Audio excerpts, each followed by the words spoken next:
વર્ષ 2016માં આરોપીએ સિંગણપુર વિસ્તારમાં રહેતા પરિવારની સગીર વયની કિશોરીનું લગ્નની લાલચ અપહરણ કરી દુષ્કર્મ ગુજાર્યો હતો, જે અંગે સિંગણપુર પોલીસ મથકમાં ગુનો નોંધાવતા પોલીસે આરોપીની ધરપકડ કરી હતી।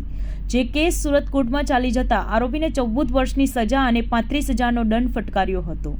જોકે દંડ ન ભરતા વધુ 4 વર્ષની સજા ફટકારી હતી। જે કેસમાં 10 દિવસના વચગાળાના જામીન મેળવી આરોપી ફરાર થઈ ગયો હતો। જે કેસ સુરત કોર્ટમાં ચાલી રહ્યો હતો એ આરોપીને 14 વર્ષની સજા અને 35,000નો દંડ ફટકારવામાં આવ્યો હતો, પરંતુ દંડ નહીં ભરતા વધુ 4 વર્ષની સજાનો હુકમ કર્યો હતો। દરમિયાન જેલવાસ હેઠળ રહેલા આરોપી પ્રવીણ ધનરાજ લાજવીર 8મી ઓગસ્ટના રોજ સુરતની લાજપોર જેલમાંથી 10 દિવસના વચગાળાના જામીન મેળવી ફરાર થઈ ગયો હતો। જે અંગે આરોપી વિરુદ્ધ વધુ એક ગુનો સિંગણપુર પોલીસ મથકમાં નોંધાયો છે। દરમિયાન પેરોલ જમ્પ કરી છેલ્લા 2 વર્ષથી ફરાર થઈ ગયેલા આરોપી પ્રવીણ લાજેવરની મહારાષ્ટ્રના નાગપુર ખાતે આવેલ શલાઈ ગામમાંથી સુરત ક્રાઇમ બ્રાન્ચે ઝડપી પાડ્યો હતો।